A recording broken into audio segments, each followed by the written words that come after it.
Hello, everyone, and welcome to The Vertical Space, a podcast at the intersection of technology and flight. We are your hosts, Jim Barry, Peter Shannon, and Luka Tomjanovic, and here we look at the most important forces shaping the market of advanced air mobility with a particular focus on why and how they matter to those building a business in this very exciting and growing industry. The FAA has a broken acquisition management system. They continue to do the same thing over and over and over again and think they're going to get a different result. You name our technology, it's broken across the board. Controllers love new technology if new technology is going to help them, but they haven't even seen new technology come on board. Perfect example is our information systems in our towers. We're talking about very busy facilities using an information system on a 386 computer. And I'm not kidding. I mean, you have stickers in very busy facilities. Don't turn this monitor off, because if you turn it off, the technician doesn't know if he can get it to turn back on. They're using floppy disks to update some of our information system. Yes, floppy disks. We're still walking around with paper strips. So when you look at this and you say, well, there's so much new technology out there, and you're right, there is. We're unable to bring it to our facilities because it gets caught up in this procurement acquisition system that is just broken.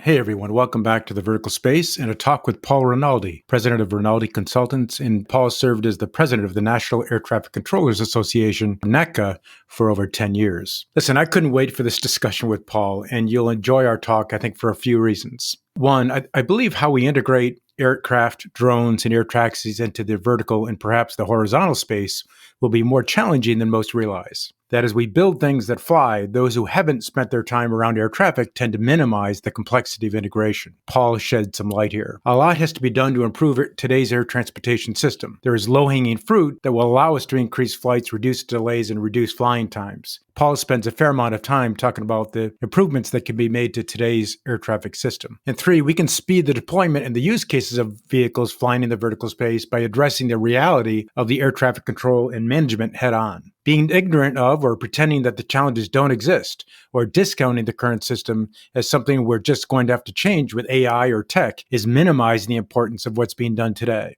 the emphasis on safety, and the opportunities to improve today's system for opportunities of tomorrow. Paul spends a lot of time in this area. When we decided to speak about air traffic, we first searched for the best person to give us a foundation, and Paul Rinaldi's name came up more than any other. Paul is the voice of today's reality.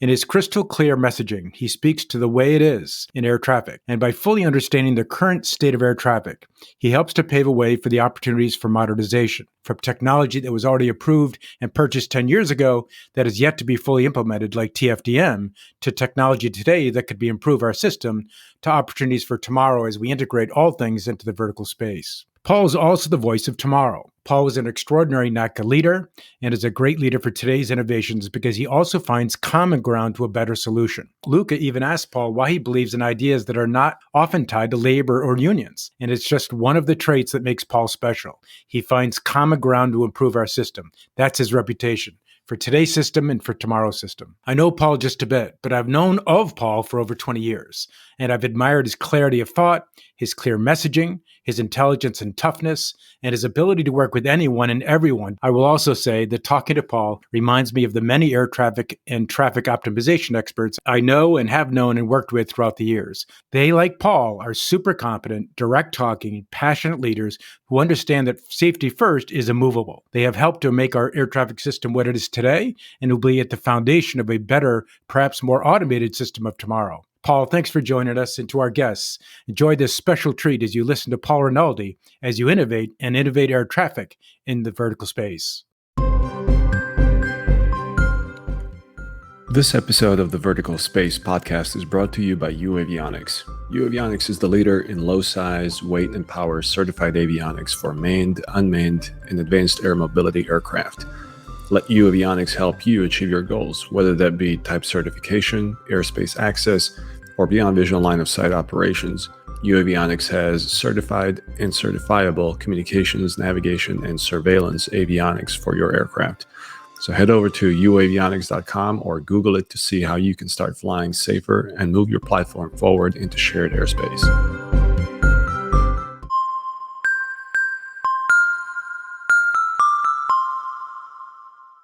A strategic and respected senior leader with vast experience in air traffic control, aviation, and government, Paul Rinaldi is president of Rinaldi Consultants and served as the president of the National Air Traffic Controllers Association for over 10 years. Working with stakeholders, Paul led involvement in every developing and testing detail for the Next Generation Air Transportation System, or NextGen, and FAA-led modernization of America's air transportation system to make flying safer, more efficient, and more predictable.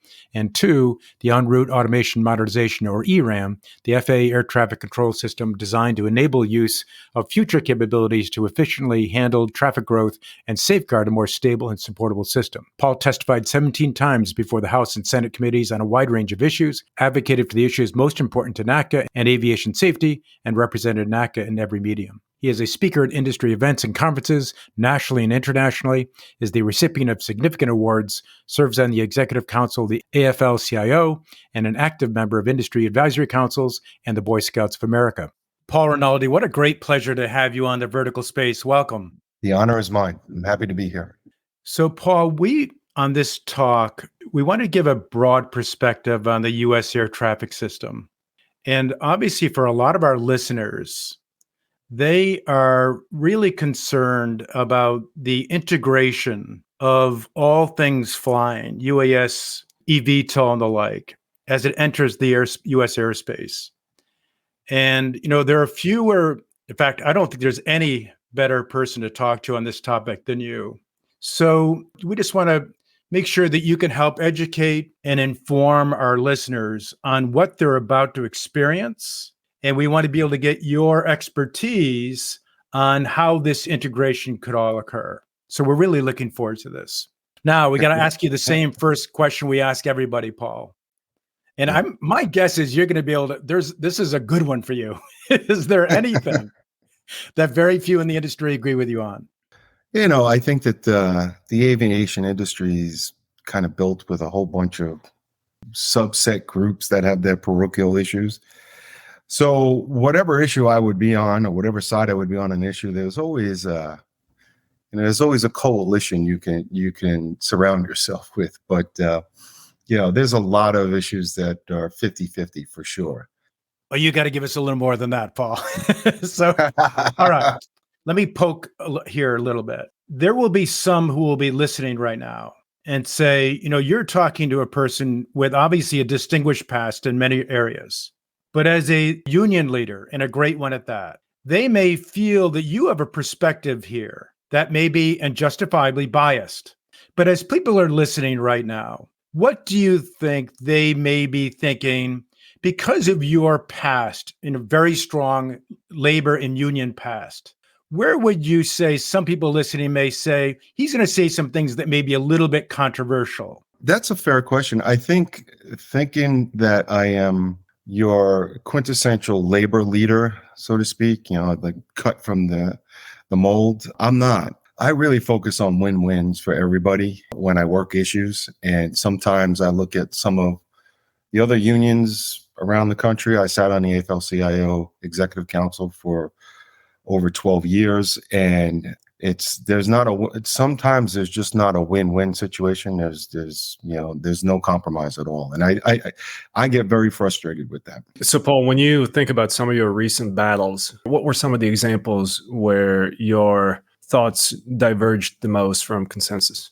Well, I go back to the 2018, actually even goes back even further, 2016 to 18 FAA reauthorization issue of trying to pull out the ATO, the Air Traffic Organization, and forming a separate structure with stable, predictable funding. Because, I looked at where we are in our aviation system, and I have relationships around the world with the air traffic controllers. I sit on the Global Alliance, and I know the UK system pretty well, the Canadian system very well, and it just saw they were able to adapt to new technology and able to focus on new entrants while we're still struggling to bring any technology on. And I knew there had to be a better way.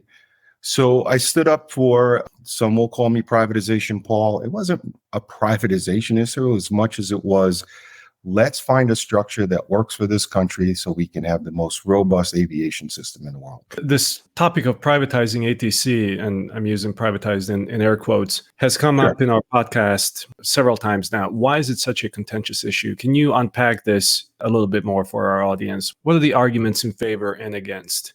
Well, if you look around the world, most of the civilized countries that have a robust aviation system have their ANSP, their air navigation service provider, separated from the oversight function, the safety function, the rulemaking policy function. And they've pulled away from that so that they can run this, what I would call a commercial activity of the moving of airplanes through your airspace, 7 days a week, 24 hours a day, 7 days a week, 365 days a year, around the clock, and really just focus on the operation. Now, it becomes a very hotbed issue, obviously, because we are government employees and there are certain protections with government employees. And certainly, those would think that, some in the AFL-CIO and certainly some in the FAA and some in government were pushing back saying it's best to keep this in government. And that might have been true probably in the 80s and the 90s. But when you look at the struggles that we have had of modernizing, of flat budgets, of FAA reauthorization problems, 23 extensions, we looked at it for one FAA bill, you start looking at those problems and you go, there's legitimately no way to actually modernize the system and build new facilities. It's just the money is not there. Although it generates a ton of money, it's not being used to enhance the system. So, Paul, as we think about, it's a great topic. And boy, this was hot a couple of years ago, right? I believe it'll be hot again soon. Very good. So why? If you look at 2018, where this aviation system was, and we could blame COVID on some of the things, but not all of the problems we have. And you look at where this system was in 2018 to where it is today in 2023, as they're working on a new FAA reauthorization bill. And there's no discussion about this. So getting back, actually, I just answered your first question. Who actually, is there a topic that most people don't, line up with you on? This is probably one of them. I believe there has to be some type of pivot, some type of shift, some type of restructuring of the ATO and the FAA and the funding stream to survive as an aviation system in this country. Okay, very good. So let's just continue to unpeel this just a little bit, and we'll do a shift in just a minute. So two things, Paul. One, what has most been affected? We've had many guests on this show who are very big supporters of what you're saying, right? What has been most affected from the national airspace system perspective by not privatizing 4 years ago when this was quite hot? If we privatized or went to, let's say, corporatized or a new structure for an ANSP in this country, if we did that, we would have a stream through the trust fund of funding. We would be able to streamline our acquisition system to really buy things off the shelf and start modernizing our facilities, maybe even possibly approaching some of these facilities with the airports and getting new towers, getting new radar rooms, certainly looking at our en route environment. These buildings are over 60 years old now. And what are we going to do with them at this point? They spend so much money just to keep them up and running.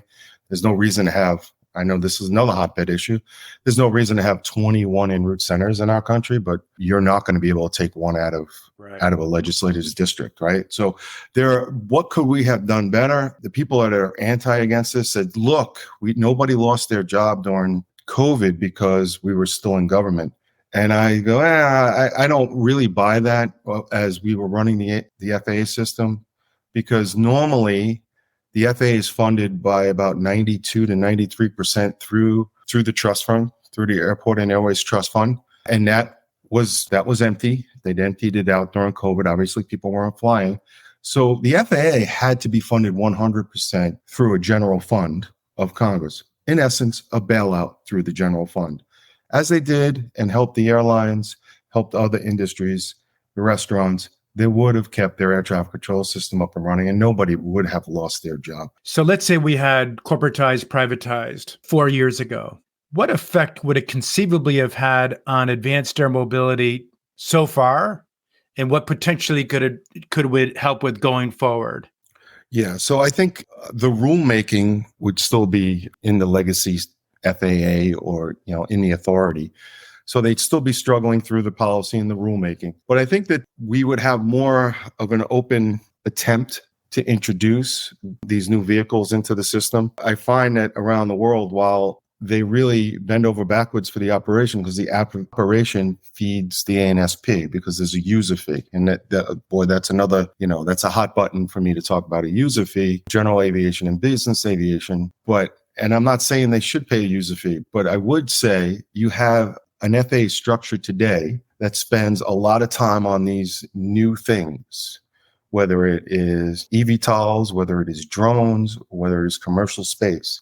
And for lack of a better term, they're paying nothing into the aviation system. And, the legacy users of the system, whether it's general aviation or business or commercial, are paying into this system. And there has to be a way you can bridge these new entrants to pay their own way. And I don't know what that is. And I know that could be a very hot topic, but they have to pay into the system the way everyone else is paying into the system, so they have access to the system. And I think that's a big hang up right there. Luke and Peter, this could be a great topic for a podcast in and of itself. But it's interesting, Paul, you're actually advocating that this may be the best time to make that transition, to what we were discussing 4 or 5 years ago, where some of our guests think it could be dead for the next several years for a variety of reasons. It may even, I'm putting words in your mouth now, so stop me if I'm wrong. There may even be a better integration of advanced air mobility. However, albeit they may be paying more than what maybe some people are thinking, but there may be a faster integration, not on the regulatory side, but there may be a faster integration. In fact, if we were more corporatized or privatized. Yeah, if we're more driven by the service we're providing, I would see that the management group that's running the ANSP would do as much as they possibly could to get these vehicles, once certified, and once all the legalities are done, get them in there and start that flow of revenue coming into the aviation system, because that's the way you're going to grow and that's the way you're going to modernize this system. And I do believe most people don't think now is the time to look at this. Obviously, you look at the FAA reauthorization bill, nobody's really talking about this. You don't have a champion in the T&I like you did with, Chairman Schuster. But I will tell you, there's nobody that will tell you the system is better today than it was in 2018. And unfortunately, when we get to if this is going to be a 5-year FAA reauthorization bill, and when we get to 2028, is the pain of the current system going to hurt more than actually changing to a new system? And I think that's when it will happen. It's going to happen. It's just, at what pain point are we going to say we've got to do something different? Right now, everybody's just, okay, it's not great, but we'll work on making it better. But making it better is not flat budgets. It's not preparing for a shutdown on October 1st that didn't happen. And now, starting programs back up, but very, very cautiously, knowing that November 17th is coming and we're looking at another shutdown. And now there's no Speaker of the House. All of these things are very important to the United States, but aviation and modernizing our aviation system should not be held hostage to the political whims that are going on. It's an economic engine for our country. It's a jobs machine. And this should not be held as hostage constantly through congressional battles. Paul, as we're hearing your arguments, it appears that you are in favor of privatizing the system. And if you had asked me prior to the start of this recording, I would have guessed that with your union background that you would be opposed to something like this. Well, it's interesting. Each union has, they have their own operation, their own members, their own understanding. We're a safety function running the safest, most efficient system in the world, air traffic control system in the world. It's so diverse. You can't compare us to anybody else. But when you do your homework and you look around the world and you look where the Canadian system was in the 1990s, and you look at the union actually went to pitch a type of corporate structure to come away from the government, because the controllers weren't getting paid properly. They certainly, modernization, there was no new equipment. They were struggling, and they asked for it. And you can look at the UK system, and the controllers union fought it. But you ask them today, And they'll be like, we would never go back to a new system. This is the best system for us, even though they were against it when it happened. So I have the luxury of learning from these other labor leaders in air traffic control. Air traffic control is a very unique profession. And I had the luxury of learning from them all. And the one thing they all said to me is, be at the table. Don't be on the menu. Make sure you're in the room discussing what you need to protect the workforce, protect the operation, so that if you're on the outside looking in, you never know what's going to happen. And even if the best intentions were from the congressional people were done, it doesn't mean they're going to cover the operation because they don't know the operation like air traffic controllers know the operation. So yes, most unions would be against something like this. But I think when you look at air traffic control unions and you look, that most of them have gone to some type of hybrid system away from the oversight and regulatory function. You look at that and go, yeah, we get it. This is why you would want to do this. Listen, right now, we're shortest we've ever been in certified controllers in 20 years. Traffic is growing. We're shrinking the aviation system instead of growing the aviation system around this country. There are so many problems. You look at it, you have these new users that have been knocking at the door for years and can't get in. And something has to change. You just can't continue. Status quo is unacceptable. And yes, the FAA bills they're good bills. But you have this overlying issue over the aviation system of aging infrastructure. You have aging platforms that were new 25 years ago, and technology is evolving so quickly, and this government agency can't keep up on the evolution of technology or try to even implement new technology on a real-time basis. There's a fight constantly to push back on modern facilities or modern technology such as digital towers, or some call those remote towers. The rest of the world is learning to adapt with them and use them, and the technology is fantastic. And we're still struggling on how to we have to shut down all of our programs because Congress is going to shut down on October 1. Right. It's not sustainable. Let's say you're going to organize 3 people to help lead the charge and get it done in 3 years. Who would 3 people be? Towards corporatization, well, you certainly would have to get the current president of the union, which I know he's not a fan of it because he hasn't felt the pain yet. He hasn't, but he's starting to with the first shutdown and the next shutdown coming. You'd have to get the unions on board for sure. You'd have to get legacy FAA leaders that know the system. You know, the Randy Babbitts, the David Grizzles, the Michael Wertas, and Dan Elwell, that have been the most recent leaders of the system and knowing that it's struggling. And then you'd have to get the airlines for sure. And fourth, you'd have to find a way to make business aviation and general aviation comfortable with the idea and that it would be better for them in the long run. Those are the 4 corners. You kind of have to bring them all together. I don't think we're there yet because the pain's not officially there yet. It's starting to get there. The airlines are starting to feel the pain. You know, the air traffic controllers, the FAA keeps talking about they're 3,000 behind. They're 3,000 behind to run legacy system. They're not 3,000 behind to allow all these air taxis into the system, to start integrating drones into the system, to have commercial space launches, on a regular basis, not just on a weekly basis, a couple of times a day. All of these things are what the future holds, but the FAA is not there yet. Paul, you've had a unique perspective as a former frontline controller, labor leader, obviously of a large group of aviation professionals, collaborator with FAA leadership, and a new entrant advisor, which you are today. Given all your experience, and how do you pull all that experience together when thinking about the best path forward to ensure our national airspace system, which obviously is a national treasure and is extraordinary at what it does, continues to lead the world in safety, capacity to expand, and efficiency? Well, listen, I'm 100%. I love our national aviation system. It's been so good to me and so good to my friends. And it is a system. It is a treasure, and we need to really develop this treasure and continue for it to grow.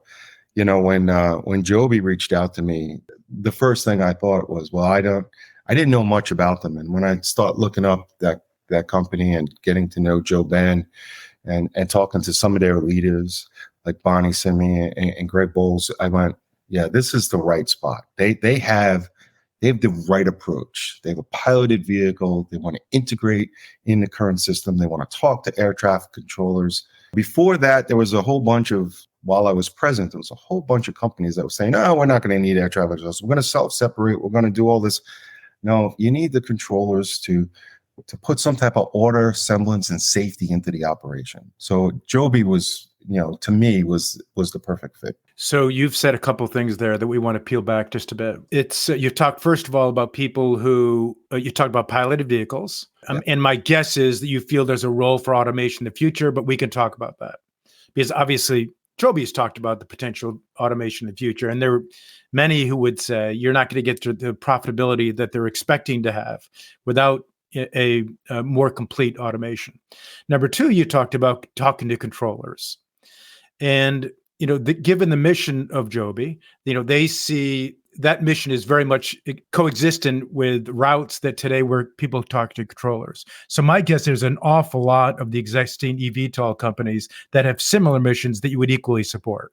Oh, sure. Absolutely. And listen, I think that, I guess when we say piloted vehicles, we should say, this is the new term of art that I just learned, habited or inhabited, right? Because you could pilot the vehicle from the ground, and that's not what Joby is going to be doing. Joby is going to have an actual pilot, a person sitting in the cockpit flying that vehicle. But listen, there's a lot of great programs out there. There's a lot of technology being involved. There's a lot of things going on with, automation, automated flight. I don't think we're there yet. I think you have to push the envelope so you can get there. Just like anything else, if you just keep fighting it with no, you're never going to get there.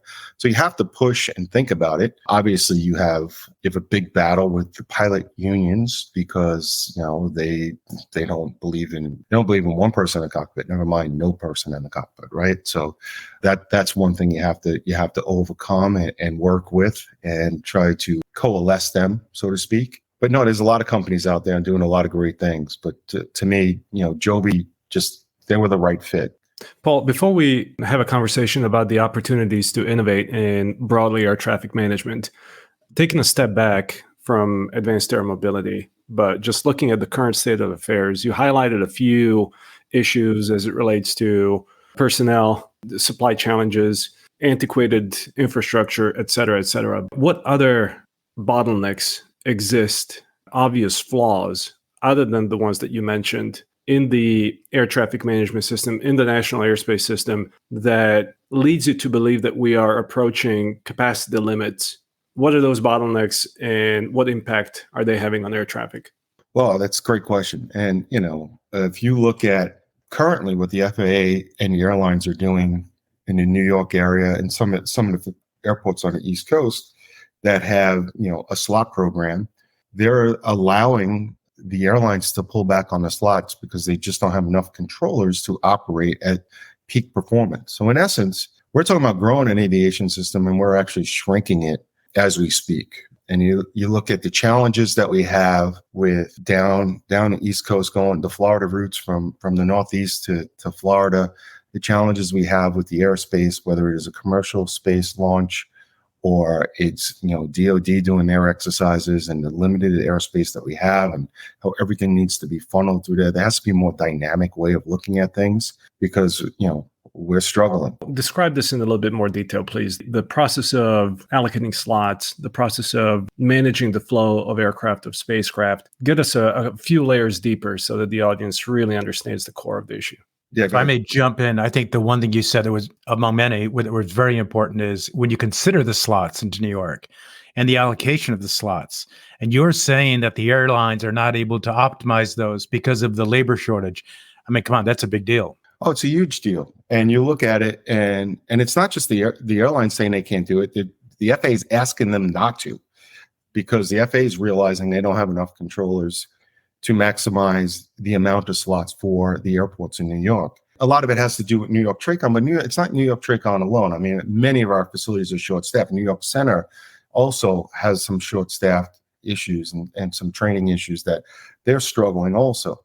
When you look at our facilities being around 55%, It's really hard to say you're going to run full speed ahead at 55%. It's just not, it's not possible. Paul, what's the connection between personnel and slot allocation?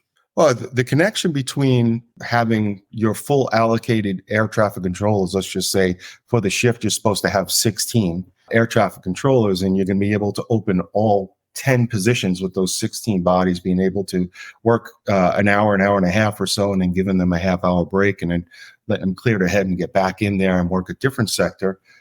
The connection is now instead of 16, you only have 8. So you can't open up all those 10 positions. So now you only open up 6 positions with those 8 bodies, and sometimes only 4 positions with those 8 bodies to make sure they get proper breaks, and certainly to make sure you're running a safe, efficient flow.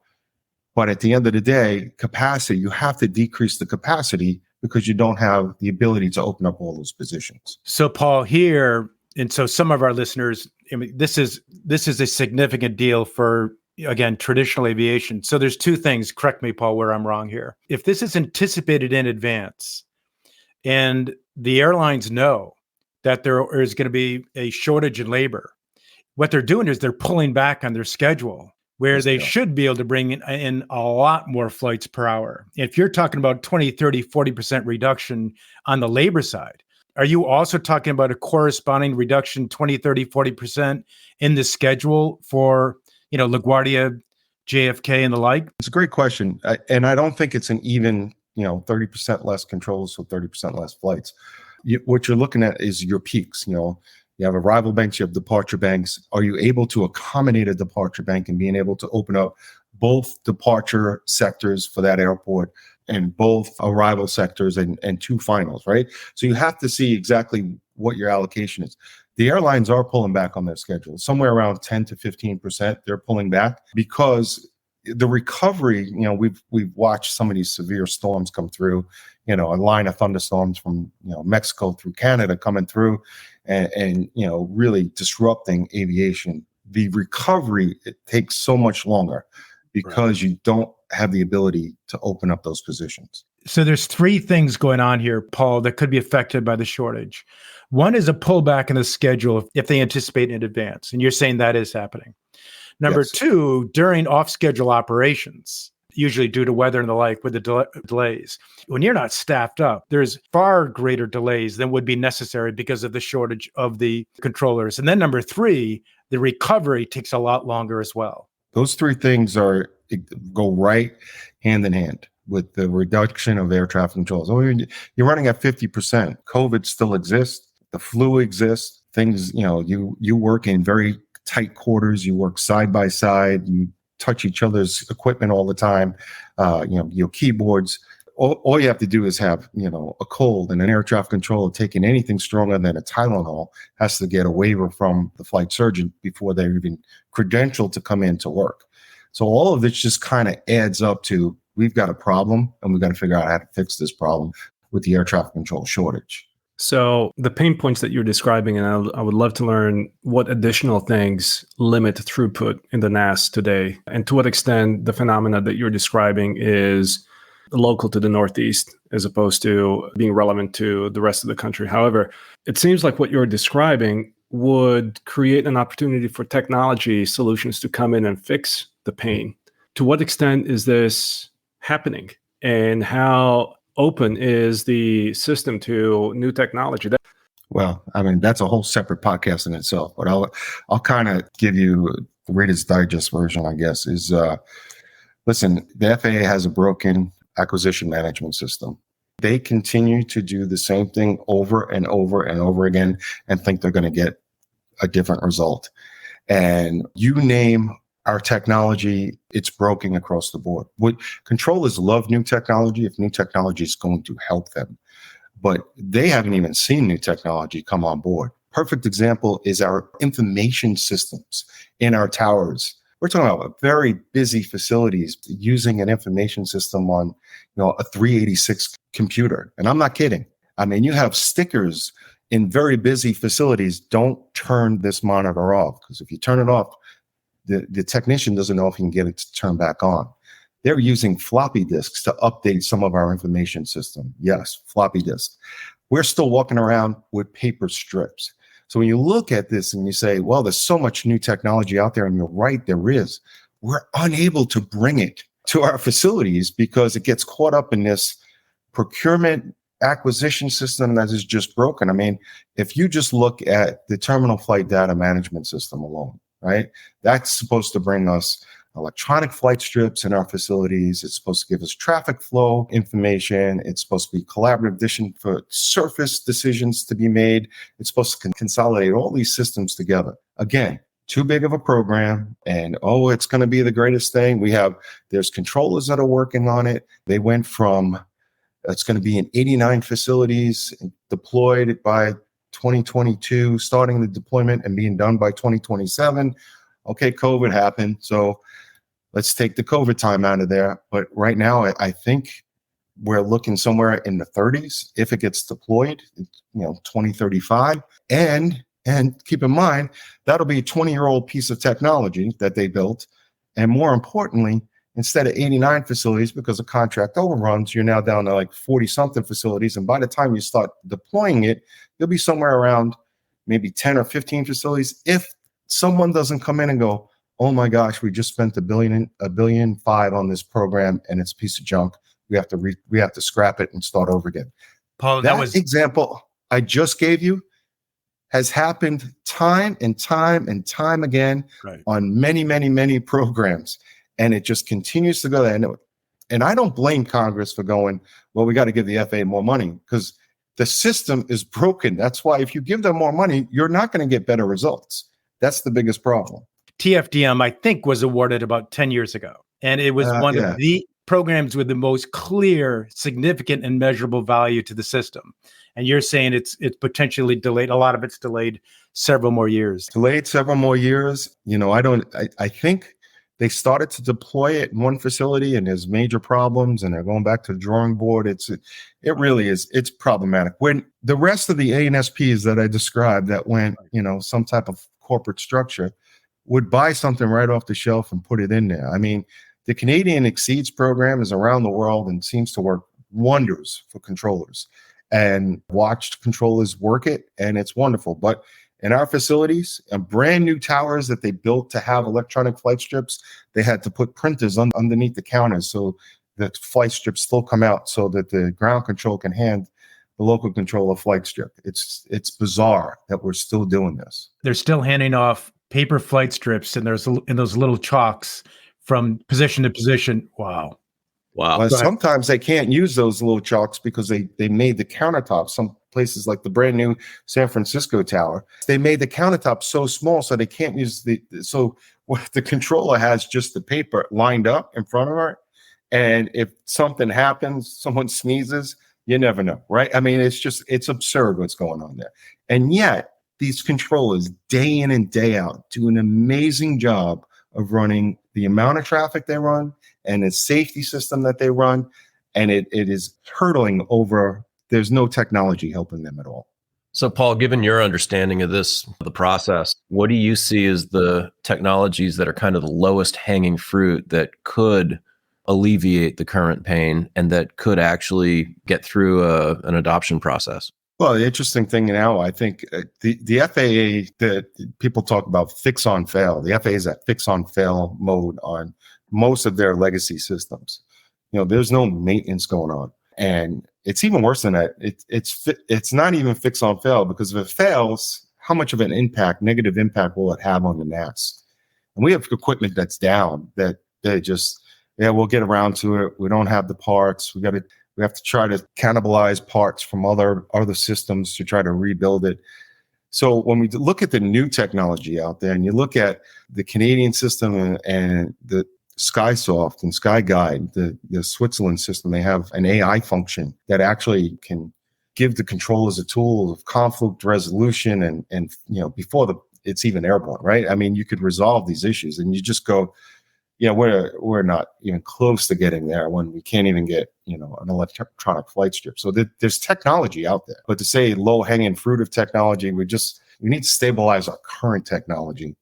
And, when we talk about new entrants, how in the world are they going to fit into this, current technology? Because it's antiquated.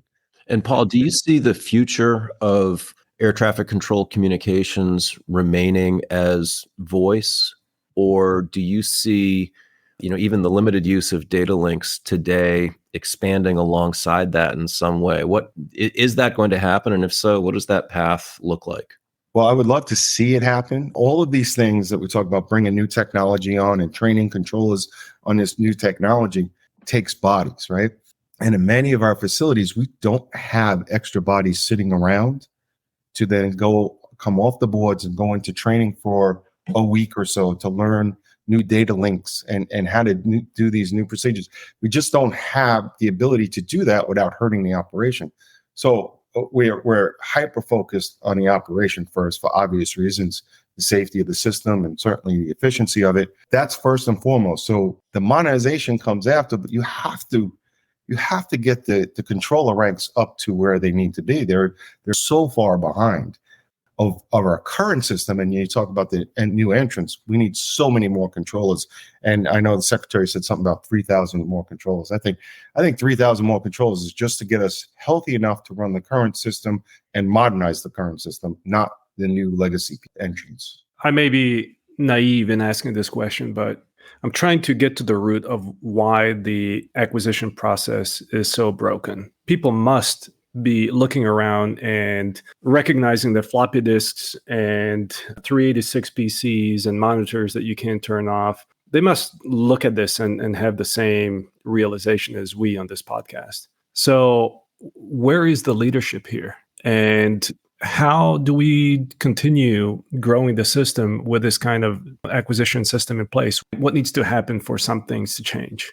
Well, that's one of the reasons I stood up for, we'll just call it privatization, is because I know a private entity that's being funded through a system would not allow this to happen. They would actually develop a different procurement and acquisition system and be able to bring equipment online faster. If you look at Nav Canada is roughly around, before COVID, they were roughly around 24 to 30 months of development, testing, and deploying new equipment. We're in years, if we're lucky, if we get to it, right? If it actually deploys. So in 1996, here's the ironic thing is in the FAA reauthorization bill of 1996, they did a revamp of the procurement acquisition system for the FAA, because if you remember back then, Al Gore stood up with vacuum tubes and said, we have to advance our aviation system. We have to do this in a more streamlined way. And I applaud them. In 1996, they identified that they needed a new, management acquisition system. They were going to develop one, but all they did is just mirror what they already had in government, just made layers on top of layers. We're, 28 years down the road or 27 years down the road, and you're looking, they have the capability of doing it. They just don't do it. We talked about low hanging fruit before. Go change this. Go do something different. Don't have to build everything. You could buy off the shelf. There's companies that are building this around the world and it's working, and you could get it to fit into our system. On the topic of low hanging fruit, I've also heard that there is upwards of maybe low double-digit % improvements in the efficiency of the system that we could realize by just streamlining air traffic management and the flow of aircraft, either with optimal cruise altitudes or constant descents, a more streamlined approach and departure paths. Why is that so difficult to achieve? I think you really come down to deploying new procedures and equipment takes bodies. We did some of it. Metroplex changes around the country, Houston being one of them. We did optimal descent profiles. We did a lot of that, and some of it's still in place, but it's just a little step in the right direction. Part of performance-based navigation and RNAV, part of that is an equipage issue as well. Absolutely. Why wouldn't the FAA share the data for third parties to carry some of that burden? Well, I think that you've met the FAA, and it is. I always say the FAA has got really good people at the top, the leaders, and then the operational people are fantastic. The controllers are amazing, technicians are amazing. They make whatever it is, they find a way to make it work. From the operation to the top, there's 15, 16 layers of people that have to make their their professional value known. And it's a constant roadblock. I used to say there's 15 no's before you can get to a yes. You got to drive through the no's to get to the yes.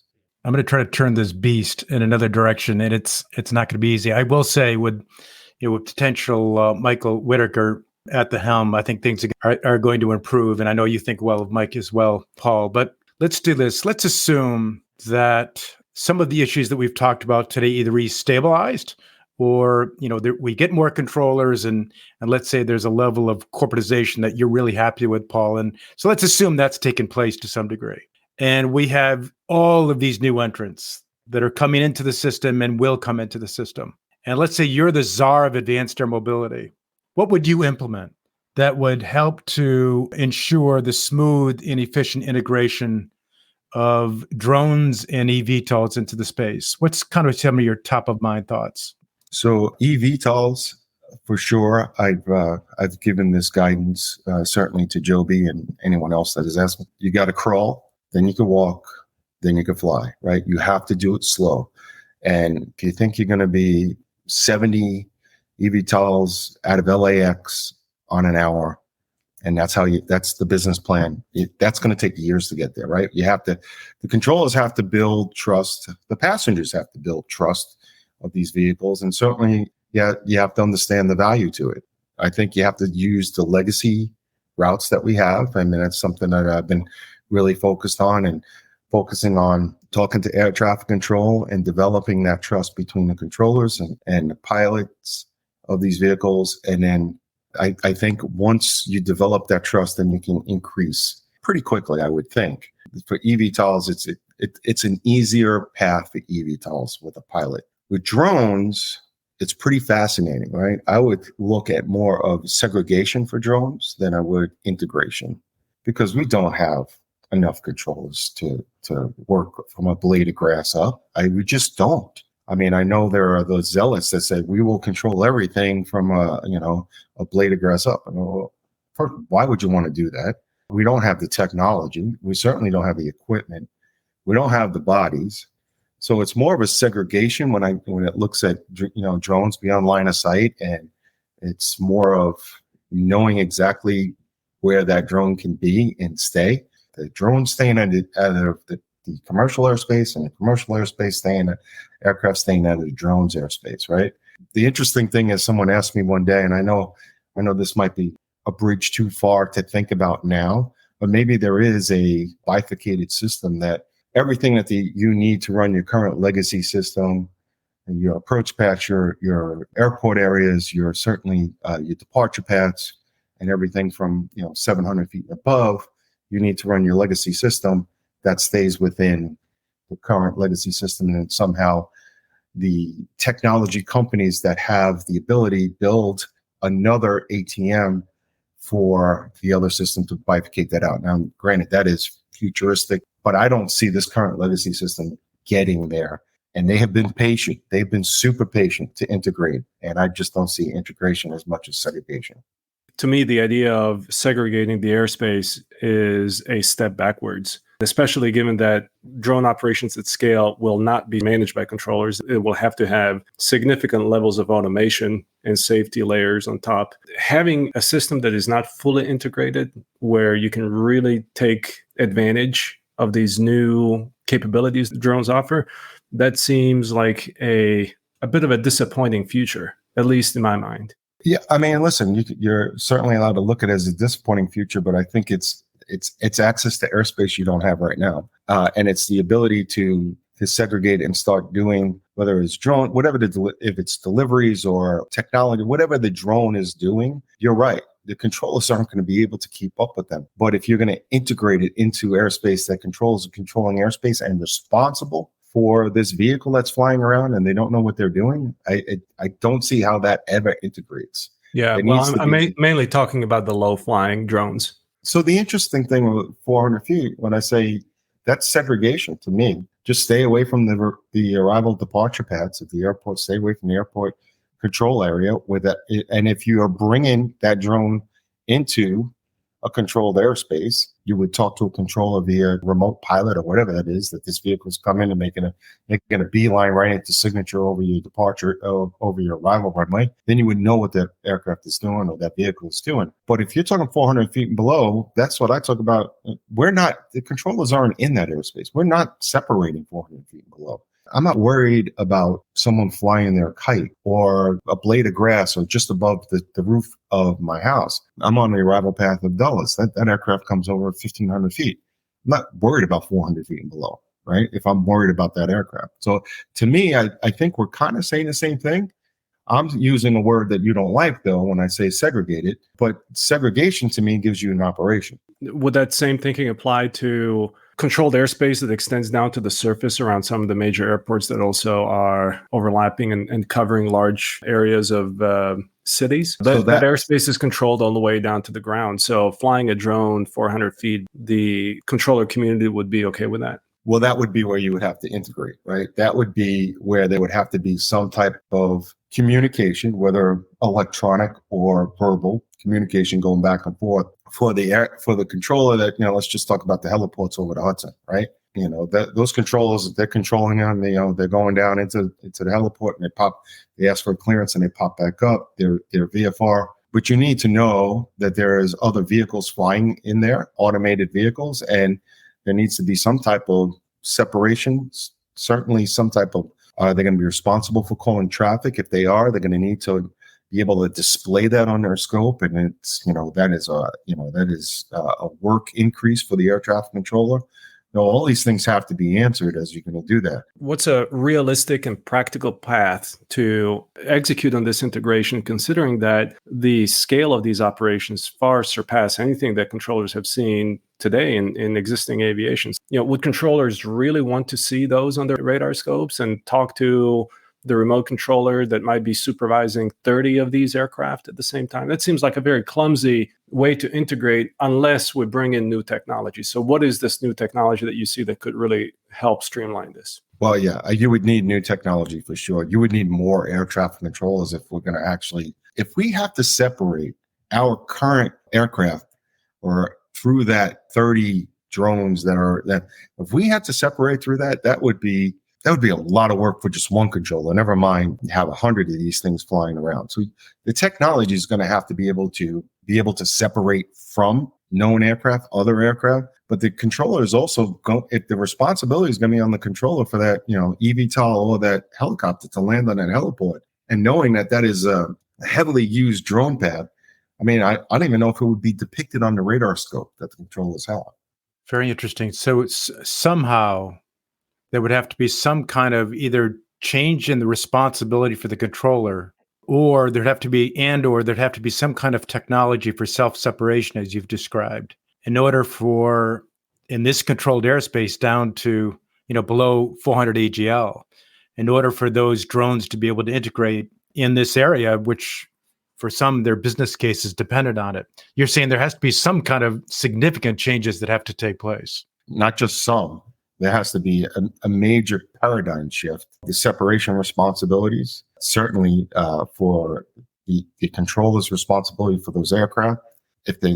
Currently that controller has to call known traffic. You're going to call traffic for 30 drones? That's just not possible. Do you think that UTM is a good way to solve this problem? I think UTM is a good way to approach this issue and this problem. I certainly think that that's why I talk about, and I know you didn't like the word, of segregating, right? If you start by segregating out the paths, and the path could be segregating, you're not going to go close to the heliport. You're going to be on a different path away from the heliport, and the controllers are going to be able to give clearances to these helicopters and these eVTOLs to go to this vertiport or heliport, and the drones won't be there because you're bifurcated out of the airspace, you're segregated out of the airspace. And what I mean, that could just be arrival corridors and departure corridors, as I spoke before. When you start integrating all of these vehicles at 400 feet and vehicles that actually have to land through them, that's technology that I have not seen yet. And it's certainly technology that I don't think the FAA has the ability to deploy at this time.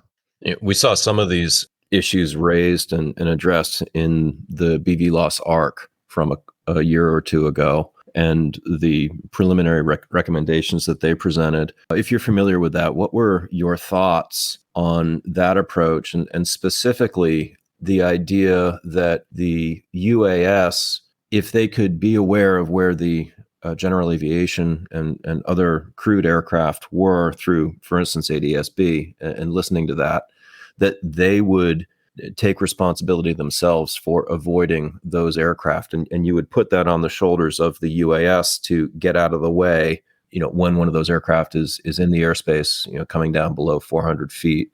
Would that reduce the workload? Would that be a tenable approach for further technology development, do you think? Or is there a different direction that people should be going? Actually, I think that's actually a tenable approach. This country has no appetite for aviation crashes. Zero. Millions of people could die on the road every year.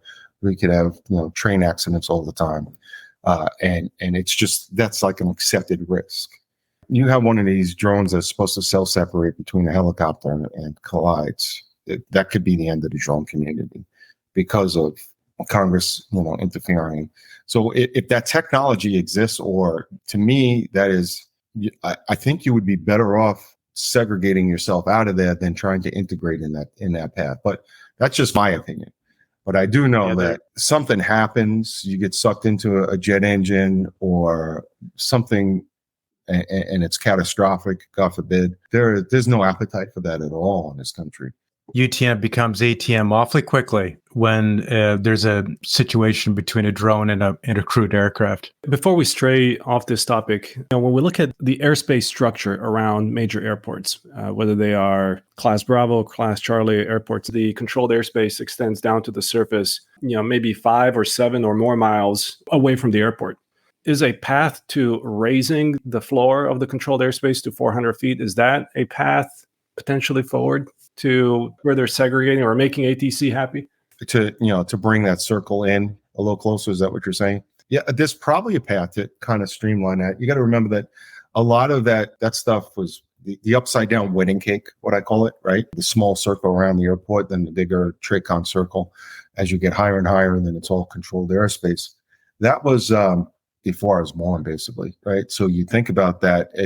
A lot of it is for the missed approach or the emergency that is going on.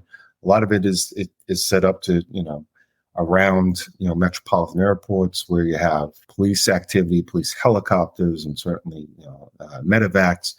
All of that is set up for that airspace. Is it something they could look at? Yes, absolutely. Is there technology that can streamline that? I do believe there is, but we go back to that same path with the FAA modernizing their system. The legacy systems currently right now, I doubt you could put anything on it with, of modern technology at this point. There have been companies that have talked about flying vehicles just above the water. Let's say they take off from Boston and they go to New York, and let's say they're 20 feet above the deck. Do those have to be controlled by the FAA? It depends on the airspace that it's in. And sometimes, we don't control crop dusters that are, dusting crops in the Midwest or over your farm. If this is just, it's just, 100, 200 feet over the ocean, you're not supposed to fly over, if ships are out there, you shouldn't be flying over those. But that's not really controlled by us. Banatos when you're at the beach and you see them and they're at 500 feet or so above the beach, we're really not controlling them. They're just going on a VFR circle, VFR pattern that they're out there. So it's conceivable that these vehicles that are crewed and carrying a handful of passengers, and they have scheduled routes over water, let's say, again, they're 20 to 50 feet above the deck. It's entirely conceivable that they wouldn't need to be controlled by air traffic. I've never heard of these vehicles. I'd like to see one. It sounds pretty cool. Yeah, it's conceivable. It's conceivable that it could just be 100 feet above the water where the air traffic, as long as you stayed out of the arrival departure corridors, you segregated away from, for whatever reason you came through the Long Island Sound and you got close to the LaGuardia, arrival corridor. Yeah, that's when the controllers are going to want to know about you. Given all the complexities of navigating the national airspace system and in particular the air traffic management, air traffic control system. Is this an appealing market for startups? and I chuckle, actually, as I said. It's not, you're describing it as not really appealing because the significant barriers to entry, the system complexities that tend to favor established players. Would you agree with this? And, otherwise, or more broadly, what would you suggest entrepreneurs go and innovate in as it relates to the NAS? I should specify, I'm talking about innovations to make air traffic management better, not the new entrants, not the vehicles, not the drones themselves, but innovations in ATM. Innovations of ATM, I believe that is the link we're going to need to integrate these new users. And whether we talk about the drones or bringing in a whole new system, I believe that is what is needed. Now, can it be deployed within the current structure of the FAA? That's challenging. That is truly challenging. But as I talked about it earlier, the FAA structure is going to have to change. I hope it's in my lifetime, but I do believe that the pain is growing to a point that they're going to have to figure something out. Our facilities are aging. They can't replace them. The equipment is beyond fix on fail. It fails. What's the impact of not having it? So I think you need a structural change to the FAA, and then these startups could come in and really help build a new air traffic control system is what you really need. What common mistakes do you observe with entrepreneurs that are trying to sell solutions into the ATC community? The common mistake is that I think the brilliant entrepreneurs and very successful in other arenas, and they may have a pilot license, but they just don't understand the layers, the intricate layers, the titanium stovepipes within the FAA. They don't understand how government is not really enhancing aviation and how the system is stagnant. I think they may come from another line of business when we've got this great idea, we're going to try it. Well, the thing is that, failure is not an option in the aviation system, right? We can't reboot our cell phone while we're working, 30 aircraft on final for Dulles. It has to be 100% of the time, and there has to be a redundancy in the backup. And I think sometimes these entrepreneurs come in and they think it's just a tech thing that we're going to do. It's not a tech thing. It's it's multi-layered. I do want to call out a couple of things, Paul, to echo what you're saying, and to answer a little bit of Luca's questions as well. Listen, there is incredible automation that's taken place, throughout the years that have made the controllers, for example, a lot more efficient. And there's a lot of automation right now that's waiting to be implemented, that has already been approved, that some of which has been funded, and continuous funding, which would come from corporatization, would have a huge impact. And these are all massive advancements. For example, even the departure metering that would come from TFDM. These are all massive improvements that would happen to the system. The ability to innovate is there. And some of these advancements, even at TFDM, came from very small companies. They had great ideas that they implemented these ideas, and they had significant reductions in off-to-out times and being able to assimilate into the system. So there's clearly a lot of opportunities to be able to automate the system. That's even with just today's traditional aviation. Paul is advocating is there could be better ways to be able to ensure more consistent funding, to be able to integrate these technologies into the system. So I think what you're first saying is let's get that done right. And as a result, we'll see huge advancements to today's crude system. Then that same process, I think, Luca, could be used to be able to advance these other technologies that would help with advanced air mobility. And I like what you're saying, Paul, also is, let's face it, anything that's crude today, that's flying passengers like a Joby, and as long as they're flying the routes that they're talking about flying, they're just going to be considered another airplane. Now, they will clearly clog up anything that's coming, if it's a busy corridor today, it's going to make it even busier. That's why a lot of the Jobys, Archers, and others are talking about flying routes, some of which that are not as busy today. But let's face it, a lot of them are talking about flying from LaGuardia, down to New York City. And, some of those are awfully busy routes. But what you're saying is that's a little bit of the low-hanging fruit of air traffic management today with the integration of AAM. Go ahead, Paul. Yeah, that fits in the current system today. That is, air traffic controls are working helicopters from the heliport at LaGuardia to the downtown heliport. I mean, that is a routine thing. If it's an electric vehicle and has the same characteristics. It vertically lifts and, goes about its way. That's how you crawl into the system. And when I talked about, crawl, walk, then fly, that's how you do that before you get into this whole Jetson mode in an eVTOL going to wherever they want. You crawl by staying in a legacy system, heliport to heliport or vertiport to vertiport, and that's how you get there. When I talk about, these new startups, and yes, TFDM had a bright future. And I was just looking up, 2016 was the first time we really were focused on that, the contract has been awarded. We're excited for it. And it's not that, Leidos doesn't have the capability of this technology. They do. It's just strangled by the FAA's layers of government bureaucratic process that it just can't get out of its way. Where we looked at, when I talked about Nav Canada, 2016, if they started doing something by mid 2018, they would start to be deployed in facilities. And that's real-time technology getting into facilities. Mm-hmm. And you wouldn't have to say, well, then COVID happened. You'd be done by the time COVID happened. And now we're looking 2031 to maybe 10 facilities as opposed to 89 facilities. And which facilities are you going to do? Because some of them are too big to test. It's those type of things. We can go on and on. We could talk about time-based metering. We could talk about, all of the things we've tried to implement and gone down. Just like I said, our information systems, the current structure of the system is not allowing us to bring in new technology. You would think that how tough can an information system be? How tough could it be? Like a big fancy iPad with, all of the uploaded information of the NOTAMs and runways that are closed and approaches in use and approach plates. It shouldn't be that hard. If you were able to do it on a floppy disk, you should be able to do it on a modern piece of equipment, a modern computer. But it is a struggle. It's a constant struggle. We're in a current crisis mode of shrinking the national airspace system. And if you look at the current way the FAA brings on air traffic controllers, and I'm going to go on a little tangent here, but everybody has to go through Oklahoma City. They go through Oklahoma City, 1,800 seats. That's what they have for the year. That's their class limitation. 18, and it's spread out throughout the year. 1,800 bodies they can hire. Out of those 1,800, because it is a screen, you lose about 50%. So you're coming out with 900 that are coming through that got through the first phase. Between placement and OJTI, on-the-job training in facilities. Placement meaning I could be from Hawaii and they place me in New York Center because New York Center is most needed. And, I just say, listen, I want to go back to Hawaii or I quit. And you see individuals quitting because of the placement from across the country.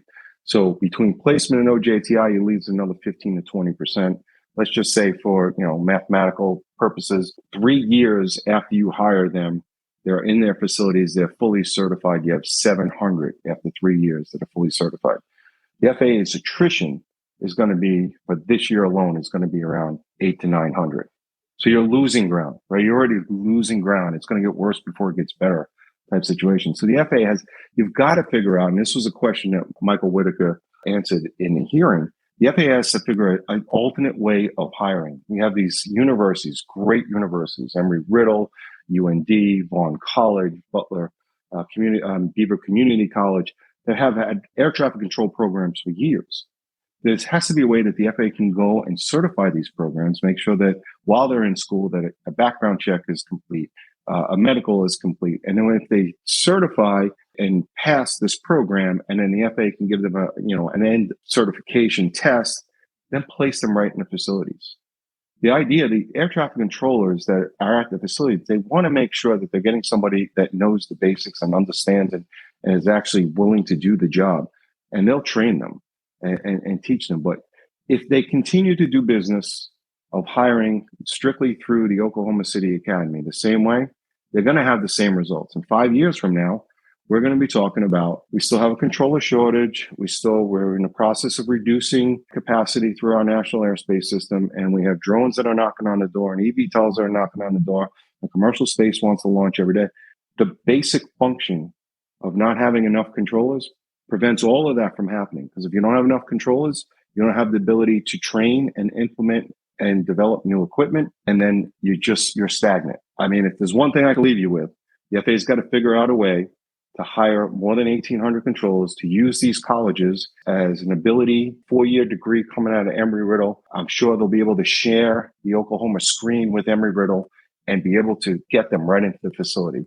They used to do something like this in the late 90s, early 2000s with the Mark School that was in Minnesota, and it had tremendous success, 80% success rate throughout. The classes of 32 go in and 28 come out, and they go to an en route environment, and 80 to 90% of them are certifying within 2 years. That's how you're going to get healthy. You're not going to get healthy by just saying everybody needs to go to Oklahoma City. It's going to be difficult to be able to get, for example, Mike Whitaker's attention on advanced air mobility if these current slots that are allotted for LaGuardia are suboptimized because of too fewer controllers. That's something where the airlines are, I'm sure, very much up in arms. It's something that we're going to have to address. So that's the third podcast that may come from this discussion. So listen, I think it's so important for our advanced air mobility world to understand, from a guy as substantial as you, Paul, to understand the reality of air traffic control. We've talked more about air traffic control today, and as well as that of air traffic management. And this is the kind of system that there is a reason why it's so safe. But this is the kind of system that they're going to have to face as we talk about bringing in more vehicles, whether it be eVTOL or whether it be drones. And this is the reality of what it's like. And clearly, there are all kinds of opportunity for improvements in technology introduction, as there's been in the last 30 years, that there will going forward. But this is the reality of the system that we're dealing with. Paul, is there anything you've already told what you'd like to leave as it relates to the focus on the shortages of controllers? Is there anything else you'd like to leave with the group? When we talk about modernization, we talk about new entrants, we've got to fix the controller shortage first. And once that's key to everything else, because, the important thing is FAA managers come through the air traffic controller ranks. So we're short controllers, they're short supervisors, they're short managers, they're short people in the program. They're short people that they don't know the system. And unfortunately, throughout FAA headquarters, they've put people in place that really don't, they're temporary, and they really don't understand the system because they haven't come through these ranks, because the ranks are very short staffed. So they have to address that. That's the funnel, or that's the base that has to be addressed, so that you can move people through the ranks that know the system, so that you can modernize the system and you can have new entrants. Paul Rinaldi, it's a real pleasure having you on. Thanks for everything you've done for our system, and we appreciate your presence on our podcast. My pleasure. Thank you for having me. All right, that's a wrap for today. Thank you for listening to the Vertical Space Podcast. Reach out if there are topics that you would like us to discuss, and goodbye until the next episode. Unless mentioned, this podcast is in no way endorsing or promoting any person and or company mentioned, and all opinions within the podcast are solely that of the presenters. The Vertical Space makes no guarantees, warranty, or representation of any information given in this podcast. Any information given is for informational purposes and should be used at your own risk. This podcast is for general, educational, and entertainment purposes only.